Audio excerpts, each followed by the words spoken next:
আমার দেশের বাড়ি নোয়াখালী লক্ষ্মীপুর রামগঞ্জ থানায়। আমি তারেক রহমানের উদ্দেশ্যে একটা কথাই বলতে চাই। আমার বাবা একজন বিএনপির কর্মী ছিল, আমার বড় ভাই বিএনপির একজন কর্মী ছিল। আমার বড় ভাই এই বিএনপির জন্য দেশ ছাড়া হয়েছে। আজকা আমিনুল হক এই 16 আসনের জন্য আওয়ামী লীগ সরকার ক্ষমতা থাকাকালীন অনেক কিছু করছে, কিন্তু আমার ফ্যামিলির ভিতরে 24টা ভোট আমরা ধানের শীষে দিছি।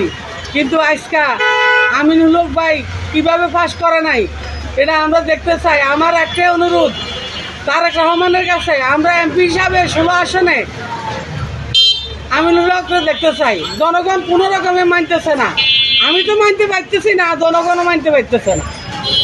আসসালামু আলাইকুম।